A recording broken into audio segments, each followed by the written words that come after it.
Men, can I ask you something? Do you still feel like yourself?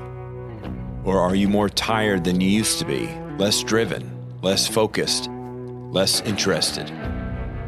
That's not just getting older. It could be your testosterone declining. And before you jump to injections, before you shut down your body's natural production, support it the right way. Critical T from Critical Nutrition Labs is designed to help your body naturally optimize testosterone, energy, strength, and drive. Go to criticalnutritionlabs.com/SBD and use code STRONGMEN25 for 25% off your order. Reclaim your edge. For listeners out there who don't realize it, our body actually does produce creatine, right. A little bit from the liver and a little bit from the brain, right? 2 to 3 grams a day, would you say our body is actually making? Now, why technically, like if our body can create it itself, why doesn't it just make a little bit more for us? It is a, if it knows it's good, so good. Yeah, evolution said no to that, didn't it? Yeah, right? It did. It's going to be in that. First of all, the muscle will want to hold that's true. a really big supply of that. And we can measure it in the blood. We can measure it in inside biopsies, and in both places, much higher concentration inside the muscles. The body makes it. The body has a place to store it. It's a valuable commodity, but it's not. It's difficult to produce extra of it. So it is a great example of where a supplement should be provided. We believe that you are strong by design, and you were made in God's image to have a strong body, mind, and spirit. You're listening to the #1 Strength and Health Authority podcast in the world. So let's get ready to unlock your potential and transform your life in today's episode.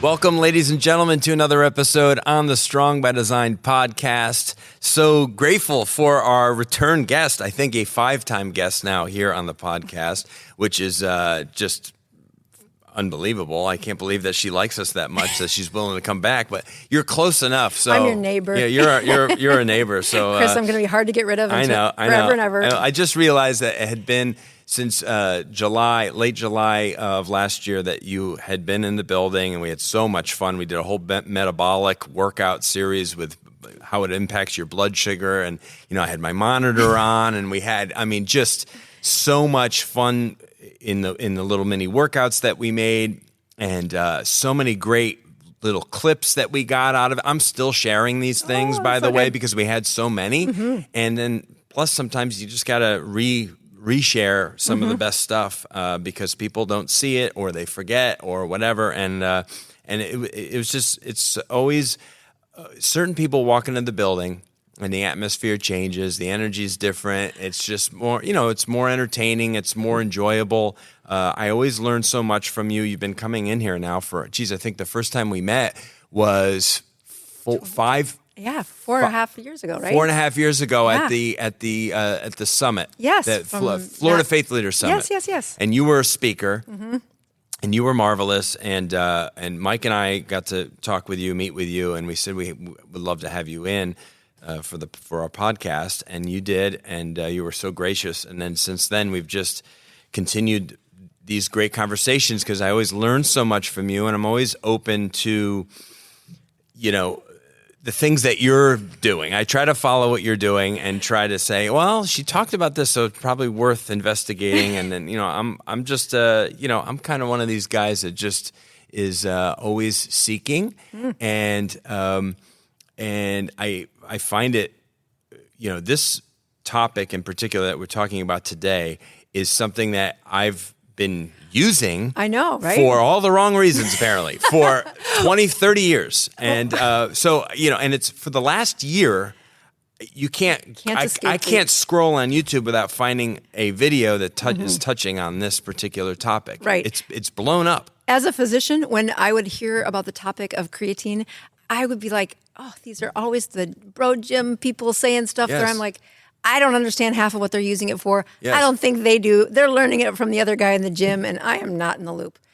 And of course, that's 20 years ago. Right. As you march through life, and then I have 3 sons, so then they come through their season of wanting to get muscle, so they come to the same questions, and I'm like, okay.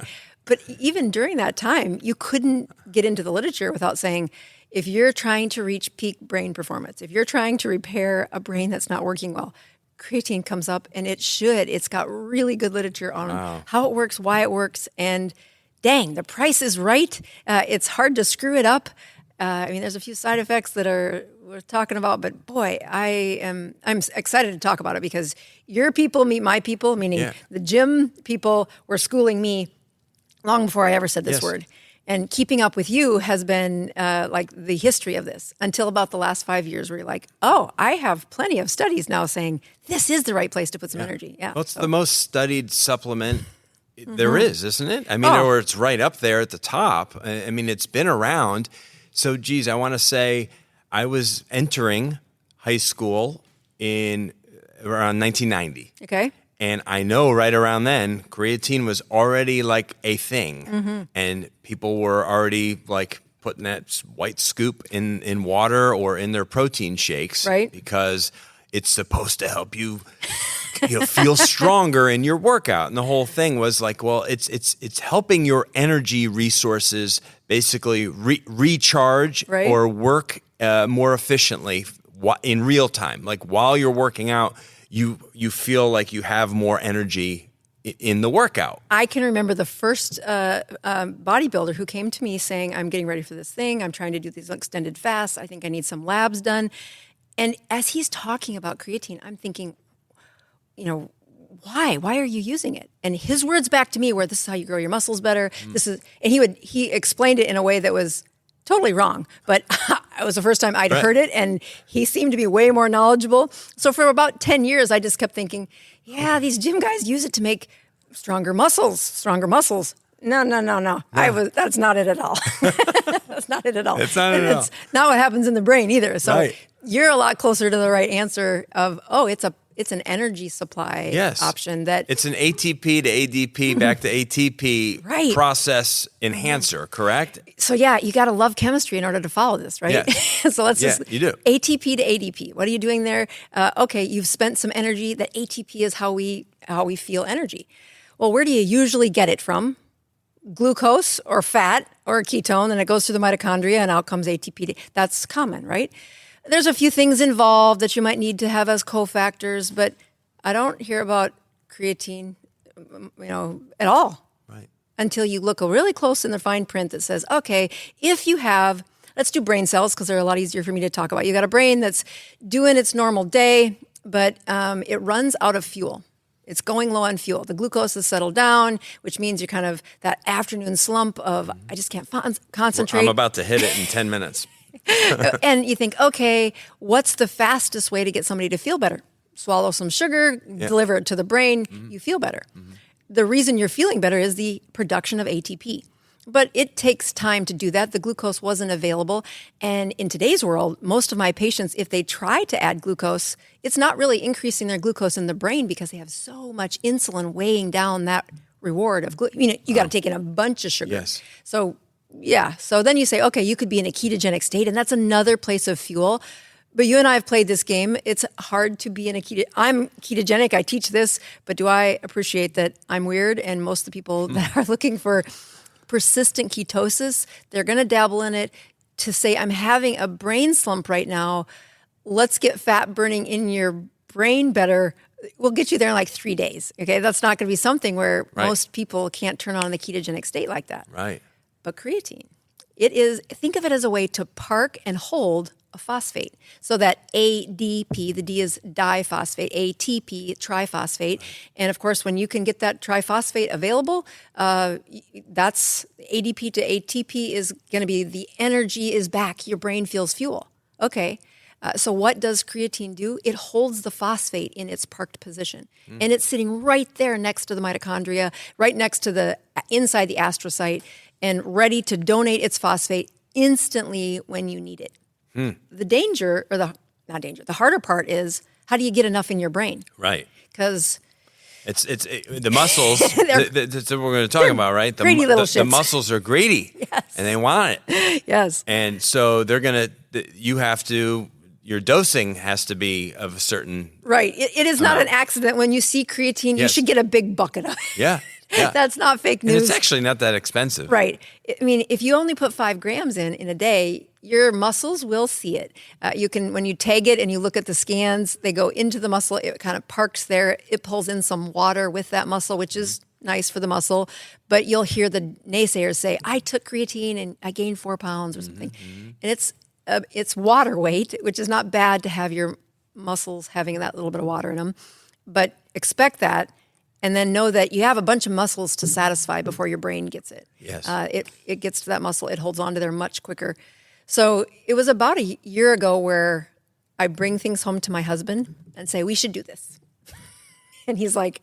This about a year ago. Yeah. So... That's right. He's the little test dummy. Yes. So unfortunately, I brought home 2 things at once where I was looking at a lot of things on social media, but... things I'd heard of that I thought, yeah, I should try that. Yeah, maybe that's a good idea. The science was good enough, but I just never pulled the lever. Like, okay, that's a distraction. Stay in the lane I'm in. I brought home methylene blue and a big bottle of creatine.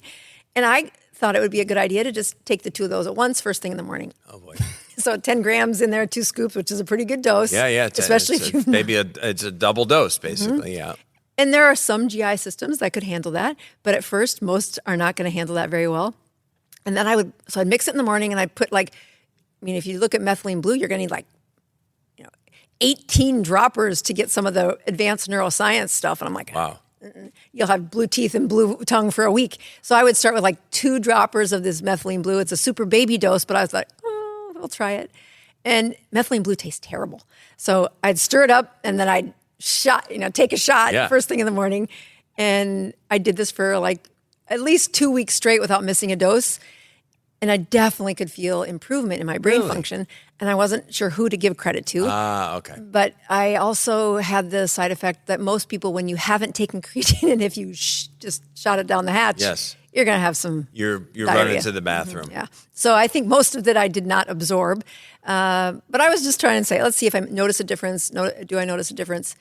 I ran out of methylene blue after about a 3-week process, and then just kept the creatine because I had this big jug of it, and learned, if I take a 5 gram in the morning and then put 5 grams in for my coffee, and then say, if I just swirl that in there and drink that over the next couple of hours, okay, the GI side effects went away. And recently I went to Iceland, which is not too far of a time shift, but enough that my 54-year-old brain does not like that.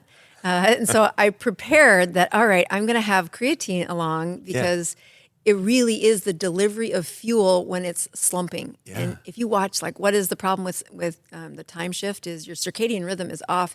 It's pumping in energy when you used to get up, and now it's the time. Yeah. So it takes... It's a real thing. Mm-hmm. It's a very real thing.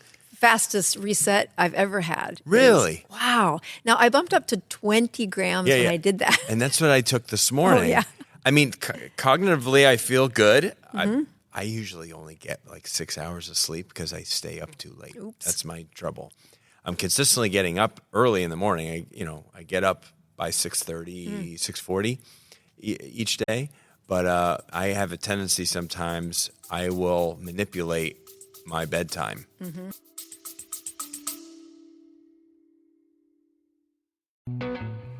Look in the mirror for a second. Not at your hairline, not at the gray, not at the wrinkles. Look at your energy. Look at your drive.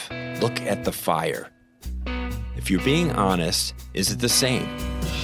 A lot of men don't realize what's happening. They're tired earlier, workouts feel heavier, motivation feels forced, and patience gets thinner.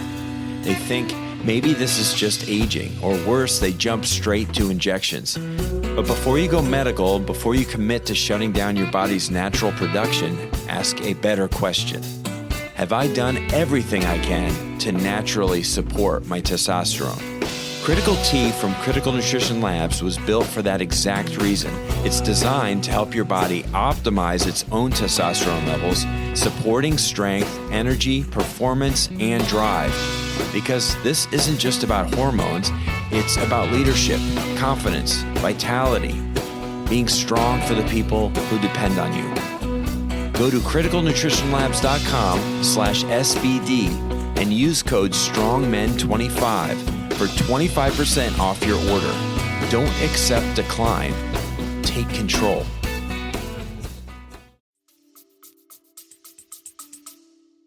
To enjoy solo time. Right. Kids are asleep, wife's asleep. Whew. I can clean the kitchen by myself. I can watch a YouTube video while I'm doing this. I can watch Fox News. I could do whatever I want. Right. I'm like a bachelor in my own house for like 2 hours. But so the sleep deprivation thing, I feel like for me is navigated by my creatine intake to some degree. And I don't know how sustainable that is. Right. But I do cognitively feel, I've been taking creatine myself now. I usually stay in the 5 to 10 gram range daily.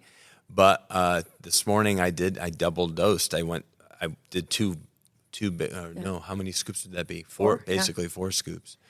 Any diarrhea, any GI stuff? Okay, nothing. Good. Mm-hmm. So that doesn't, maybe because my system's so used to taking it, having it, and I'm a larger person, so maybe that helps a little bit. I don't know, but I don't think I've ever had any bowel issues with my creatine intake. But like I say, I usually hover between 5 to 10. Today's the only day I've ever gone to 20.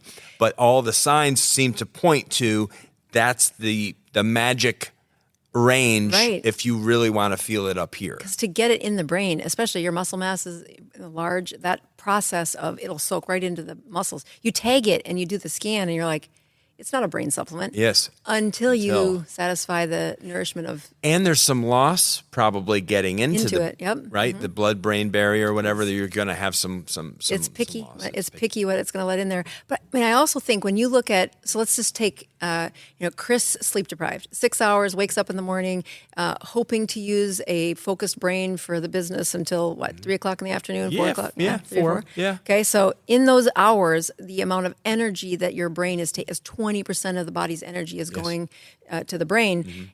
And when you look at the power needed to sustain what you're asking your brain to do, it would be equivalent to what your brain needed supply for a week 150 years ago. Oh my gosh. So you take today's intensity, Holy cow. right, with the lights that are up all night, the cars, the process, just the way our brains are really... I mean, you're successful today if you can manage all of this. And then that's the great thing that happens during the peak years of life. What's the danger is what happens, what's the expense you're paying for those later years of life? Right? Yes. Okay, so let's do before creatine. The best way to prevent that is you're asking this churn, this energy, this brain function to be a high output. Not for one day. You do work Monday through Friday, and then you got kids and life after Saturday. So that high peak performance is most days of the week, most days of the year. Yeah. And when you sleep, as you do that output, you make some trash in the brain. That's normal. Every cell has this trash. To sweep it out, it is that depth of sleep in that third, fourth, and fifth hour of sleep. And without that super depth of sleep, the trash just stays there. I had a client talk to me about his father this past week and said, yeah, he's doing great, this lean man in his late 30s, but my dad at 65, I don't see it, I don't believe it, but they say he's got memory problems. And he's like, he downplays, this is not really, it's not that bad. I don't notice it. It's not that bad. He's really smart. He runs 25 years of seeing patients, I know without ever meeting that dad that he's insulin resistant. The trash has been building up for years. Yes. And he has got a multi-million-dollar company because he's got high peak brain performance, not for a day or a week, but for consistent time over these last few decades. Yes. And the price you pay is if you don't take out the trash. There's, 65, that's really young for the wife, the family to say, he's not normal. And then we can tell better than we've been able to in the past, who's headed for Alzheimer's. Wow. He's got Alzheimer's. And to back away from the edge is a conversation I would have with somebody in your season of life where, peak performance, he's able to, function on those 6 hours. And then things like creatine come along and they say, I can even boost that performance by delivering the energy that it needs and do well. Again, I think you're going to need that 10 to 20. Yes. Reach for 15. If you get that half the time, I think you're really delivering that phosphate holder into the brain, but not at the expense of that sleep and recovery. Yes, you would say that's more important than me overdosing or upping my dose on creatine. I mean, I do it too. So I'm telling you this like, it's a great hack. It's got really good science behind it. And I'm running one of those companies too, where you're like, there's a lot of decisions I got to make in the day. And by 3:00, you should erase all of the ones I made after 3:00 yesterday. My brain was not doing a good job. But welcome to America and running lives that are full of intensity, and our respect for how much downtime it takes to recover from that high peak function. Yeah. And how we can make it better with methylene blue. Yes, we can make it better with creatine. And the evidence is really strong, but it's at an expense that, I'm still going to continue to use creatine. I'm still going to force my husband to use it because it's really powerful in that delivery. I mean, if you go back to the guy who has Alzheimer's at a young age, he didn't use creatine, I'm sure of it. Right. So if you would say, if in the last 20 years we bridged that energy gap, because he was missing ATP at a time when he was really asking his brain to work hard. If he would have thrown creatine into the equation, he could have delivered on the energy. But he should have also done the other things that were lowering the trash in his brain. And I contend that's all about decreasing that insulin. Mm-hmm. The workout we did, I had people say, do you do that every day? I'm like, no, but I do it often enough that my muscles get that workout. And from now to the time God lets me age to hopefully 90s, right. we love that the brain stays functional because the muscle was stressed. And that whole equation of I want peak brain performance, and when I take out the trash in my brain, which I think about frequently, I teach about this frequently, creatine doesn't stop you from doing it. It increases the delivery of those marginal cells that are hungry for a little more energy, and you like that intense life, so do I. But if you live that intense life like this guy did, it's at a cellular level, adding to the trash, and there's apoptosis, there's cell death, so there's atrophy of their brain when you chronically under-deliver the energy. So the creatine doesn't, again, there's not long-term human studies on this high dose, but I'm very encouraged by looking at the brain volume preservation, the output of energy that you can ask from some of the mammal models that are really good at saying this did help bridge them. Like if I was going to tell this man what to do, he's got insulin resistance. I want him to be on a ketogenic diet for the next couple of years consistently to take out the trash and really back away from the edge of what a 65-year-old with Alzheimer's would do. Okay, that's hard. That's going to take your wife, your family is going to be on board to help you not eat carbs and sugar and all the stuff. And he's 65 with borderline dementia. Okay, so he's gonna screw it up a few times before we get there. But a supplement will bridge the energy, and so add that into that cognitive decline, put that in consistently, you figure out how to put the 15 to 20 grams in, at least 15 for somebody in his situation, in hopes that those cells on the edge that are not getting the energy they need because of insulin resistance, because of the pathology that's going to take a while to undo, I would say that's the best answer for somebody in that setting. And then, of course, the best answer for you is to go to bed early. I know. It's very simple. Usually the simpler the answer, the better it is. And for me, it is just go to bed when you're tired. Right. And I can't tell you how many times I'll be, my family and I, we're pretty tight. We're pretty close. We'll all be, we got dogs, we got cats, we got kids. We'll all be together on the sofa sometimes. Even my son will sit next to my 14-year-old son, who's as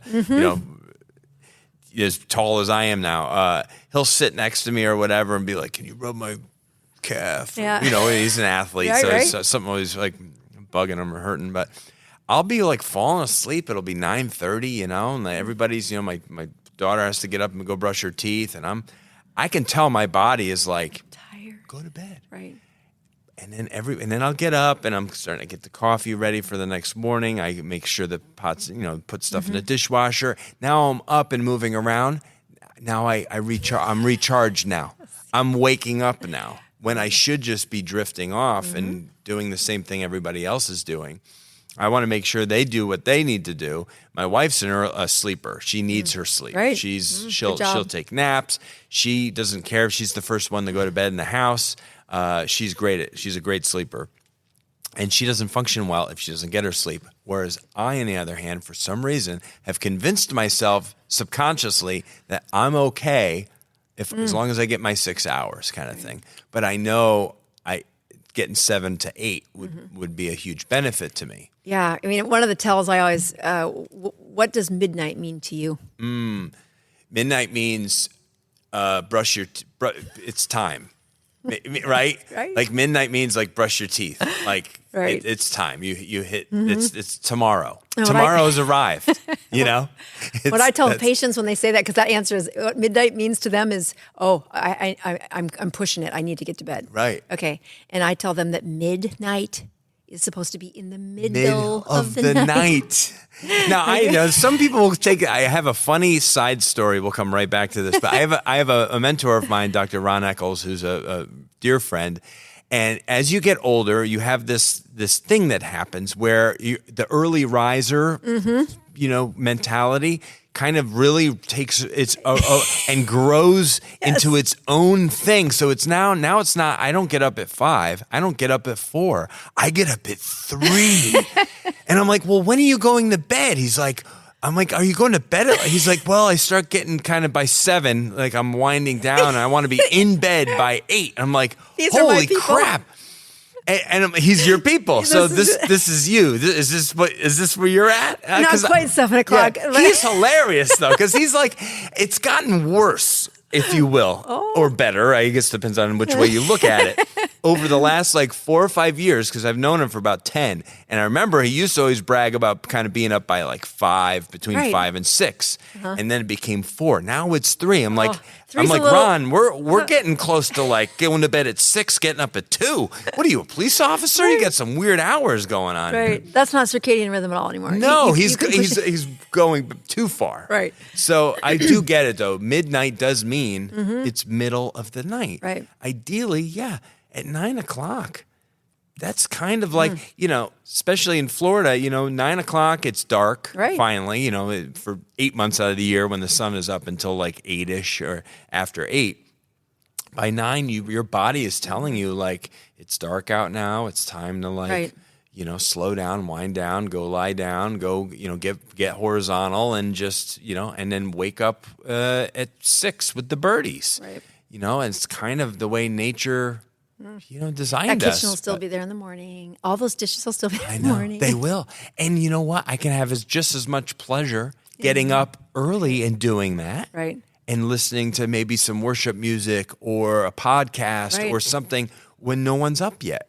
I could do that. I could just reverse it. Your brain would reward you. It really does. I know it would. It's a huge deal. I wish when people come and ask, I did this, one of my favorite little things on my resume was the Department of Defense asked me to do a workshop throughout, and it's how do you heal brains? And of course, I'm trying to teach all the stuff you don't need to be a doctor to do. And so the first 2 modules are all on why and what sleep is doing to the brain and what happens when you chronically don't get it. But the whole world is hypnotized into saying, just push harder and do more and exactly where you're at. And I've been there and I'm not perfect, but boy, I especially when you flip times on this little trip to Iceland we did, it was at least 4 days of me being a crabby. Wow. Because I did the creatine when I left, yes. But for some reason when I got back, I don't know, I wanted my brain to work on vacation, but when I got home, I wasn't taking it. And it took me out the 4th day. I'm like, well, that was stupid. Should have been high dosing it when you got back. Since Monday, I was back on the creatine, and I'm like, oh, my brain totally works. Now, I don't know if it was time or if it was the creatine, but it was definitely measurable. I did a lot better with the supplement. I want to, at the end, I want to actually get to types of creatine and certified and Creapure and Germany and all. I want to talk about that a little bit, at least get your feedback on that. But before we get to that, because there's a lot of other there's some good questions items. Yeah, these are good things. For listeners out there who don't realize it, our body actually does produce creatine, Right. a little bit from the liver and a little bit from the brain, right? Right. 2 to 3 grams a day, would you say our Yeah. body is actually That's about right. making? Now, why technically, like if our body can create it itself, why doesn't it just make a little bit more for us? Is Yeah, it is a if it knows it's so good? yeah. Evolution said no to that, didn't it? Yeah, it right? did. It's going to be in that. First of all, the muscle will want to hold Well, that that's true. a really big supply of that, and we can measure it in the blood. We can measure it in inside biopsies, and in both places, much higher concentration inside the muscles. And the waste product of getting it out of your body is also part of how we assess kidney function. So you'll notice that the body makes it. The body has a place to store it. It's a valuable commodity, but it's not. It's difficult to produce extra of it. So it is a great example of where a supplement should be provided. Yes. I mean, I go back to that 150 years ago versus now. That brain requirement to succeed is real. Yes. And there's not a way to eat to do that. You really do need to supplement. Yeah, you're not going to be able to eat enough animal product, Right. Fish or whatever other even, options out there to get the amount that we need. Right. That we 20 would get. grams. Yes. Just think how much meat you'd have to eat to do that. There's I couldn't do that. I would do everything. I would think that successful day would be spent eating. Like, no, that's Correct. a lot of volume of food. Yeah. So for that reason, you can make it, yes, but it is just, if you're looking at the massive production needed for enhancing brain function, you're going to need a supplement. Yeah. Yeah. Well, I mean, it's because we forget sometimes based on what our familiarity with this supplement. There could be people listening right now that have never used this, supplemented it. don't know much about it, only have maybe heard it in whispers as something that a bunch of stinky muscle meathead Right. gym guys take, right? That they have no idea that it has all these other benefits to it. As we've been saying, the traditional dosage for creatine, monohydrate, is mostly what we're talking about here, is a 5 grams per day. But like Dr. Boz is saying, your muscles are saying, I want all of that, all of it. Yeah. Muscles are greedy. Some is lost crossing the blood-brain barrier anyway. So that's where all the science seems to point to this like extra dosage of going not just double, but even triple or quadruple. I think that's also where I lost that this was even something you could do for a brain. Right. Forever. When those muscle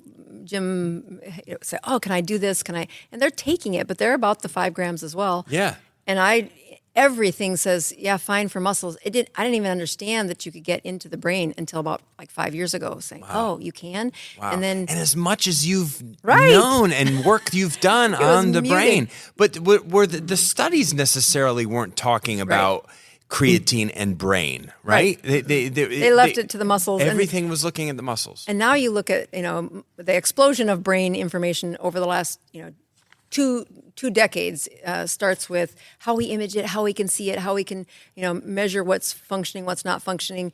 So to get to the level that we're at, saying what can creatine do for the chronic aging of that? I mean, I think that's the place where why is this so powerful? Is we now can map out: do you have a risk for Alzheimer's? Do you have a double risk for Alzheimer's? The genetic predictors, and then when people have that, they come to their physician saying, "What is it I could do to mitigate that?" To say, okay, so I got these nasty genes. I'm at risk for Alzheimer's. Does it mean stay skinny? There's more to it. And I think that it was the advent of that real understanding where I saw the connection of, wow, we really could supplement this at a higher level. And almost like you couldn't awaken the function of what that creatine was going to do for the brain until it got to those higher doses. Wow. So it goes right into those muscles, not going to do much more. When you trickle 5, I keep thinking, when I was doing that 2 weeks of 10 grams and then I'd be on the toilet an hour later, I think I probably wasn't doing anything for my brain then because it was all going out the toilet. That's right. Like it wasn't absorbing. Kind of wasted, yeah. Right. So, would you recommend then for people, ladies like yourself, smaller in stature, right? There's a 100-pound weight difference, more or less, between the two of us. So the way you ingest something versus me, or the dosage you're receiving versus me, probably should look a little bit different, right? Maybe 5 grams per serving for you is best case scenario, where I can obviously handle maybe 10 or 15 or 20 in Muscle one mass time. has a lot to do with that. So I do agree with you that when I look at what would I take it for? It's brain function all day long, right? Yes.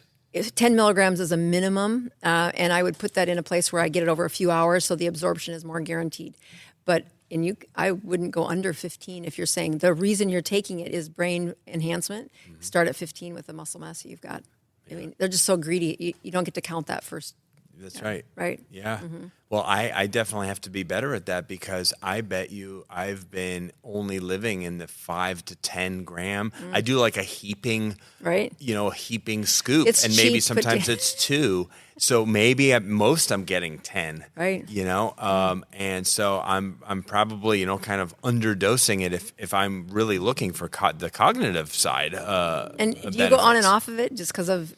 So I used to for years. I would be on and off of it, like cycling it. I heard this from many patients. Yeah, so too. kind of weird, right? I think we did it because that's what we heard from somebody else. I could never find you don't have to always take it. Your body gets used to it. It adapts. All these weird things that we would all convince ourselves of. I think it's the water weight they were doing it for, and I couldn't think find so a too. really good answer to that. Yeah. I mean, I guess for ladies, maybe that would be more of a concern, right? The extra water that's in the cell because of the added creatine. I would still pulled into the cell, not give it that much credit. Yeah.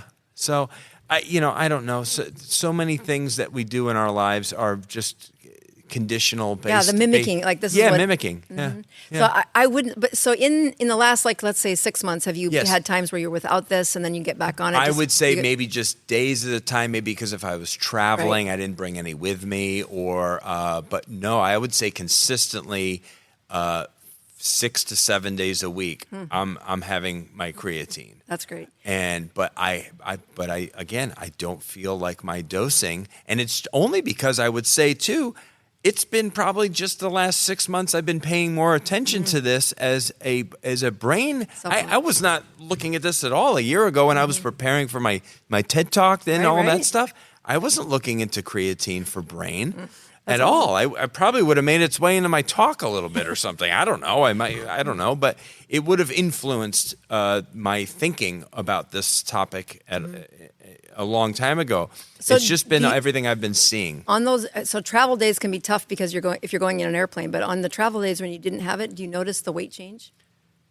Oh no, it's not, really not at all. That's where I was going with that. Not at all. I'm not. I would say I'm not a lean enough type of guy where I would even notice it. Now maybe competitive bodybuilders, right, who which is are not my audience. 6 to 10% body fat, can pick up on that stuff. Like, I'm a little bloated today, that's not me. I don't live in that space. So that's where I would park that. When you say, "Oh, wouldn't a lady have more of this?"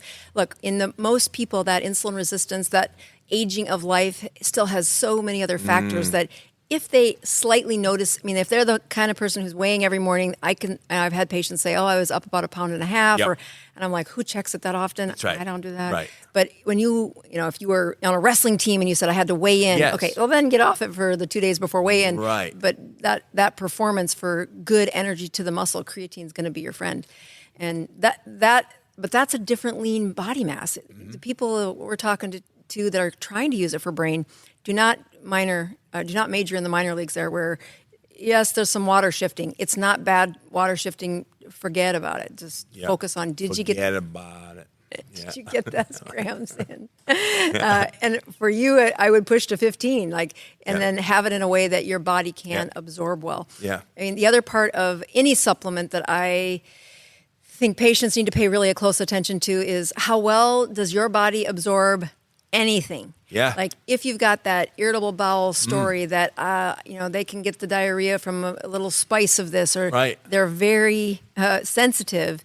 They add creatine and they have increased stools that don't always go away. Like every time they take it, they get the diarrhea. And that's why it's all over every, blog saying, here's what you should do for that. And what I would focus on is fix that absorption problem, quit putting your supplement right out the toilet. Yep. As I went back onto creatine after that 2-week sprint, or I never really stopped the creatine, but said, okay, let's figure out how to do this in a way that isn't such a shot down the hatch. And putting the 5 grams in the morning, going into a coffee, it doesn't have a flavor. It's got a chalkiness. So it's a chalkiness to it. And obviously, if you're doing the substantial dosing of like 15 or 20, you're going to want to maybe probably have it in something where it hides it a little bit better. Right. Or putting the 5, 3 to 4 times a day. Yes. Or just spread it out like that. Just have it with you. Or, if you have one at the house and have one at your work or whatever. And then it's probably pretty easy. We're very habitual, right? So if you just are always doing it with around the time when you have your coffee in the morning at home, or around lunchtime when you have your lunch and you have a drink and you just do it then. At first I thought, it's terrible to have it in water, and I just thought it was and now I'm like, there's no taste to it. Yeah, there's no real taste to it. And the more I read about it, the more I'm like, well, this is worth whatever, that palate thing that I had at first too, saying, I just am going to shoot it down with the methylene blue. So I like it. My perfect day is 5 in the morning, 5 in the coffee, and I do have some at the office that I'll probably supplement maybe 3 times a week, but it's not consistent enough that I do it that well. Yeah. 10 is my goal. And I think I've heard you speak on this, and definitely some other people, that when it's mixed with other things like caffeine or coffee, does it degrade it, or does it impact or affect the absorption of it, or the whatever? And it seems based on everything that I heard, it's maybe, but minimal. I maybe don't mix it right into the hottest coffee and let it sit there and boil it or something afterwards. But I mean, I think if you put it in an iced coffee, or if it's in coffee for all of 5 to 10 minutes, how is that going to really have too much impact? It is the exposure to heat that. So even the hottest of coffees, you're still not going to have hours of it being heat. Right. That's where it'll change the absorption. Right. Once at body temperature, it's going to be the same absorption process for creatine. Yeah. And its impact. Yeah. And here's the other part about when their gut is healthy, and so I don't care what you're putting in it, that you've got. Think of the patient who has irritable bowel syndrome. Yes. So they have stools that do things. They're very sensitive to it. They know who they are. And when I see people really graduate into a less inflammatory state, almost always a persistent state of ketosis, that they're hitting a good ketogenic state 3 to 5 days a week, those symptoms of bowel get way less. Yeah. Now that supplement goes in and really does have, so the impact that heat would have on a creatine supplement or several other things is so nominal compared to the impact you'll have when you establish a thick gut biome, a nice thick mucus layer that lines your gut and helps with that absorption, helps that gut biome to grow in a place that's really healthy. That's a good place to put the focus. Yeah. And those people know who they are. I mean, they walk in and they're like, I think I have irritable bowel. Here's what I think you should do. And you're like, but before you do all those tests, I think you should try to fix the problem, because it is fixable, but it turns into a shift of the chemistry not being inflamed, not for a day, but you're going to have to do that for 6 to 8 weeks to really see that this is fixable. Be sure to come back for part 2 of our conversation with Dr. Boz in the next episode of Strong by Design. Make sure you're subscribed so you don't miss it. And if you found this episode helpful, leave us a quick review and share it with someone who's on their own journey to living strong by design.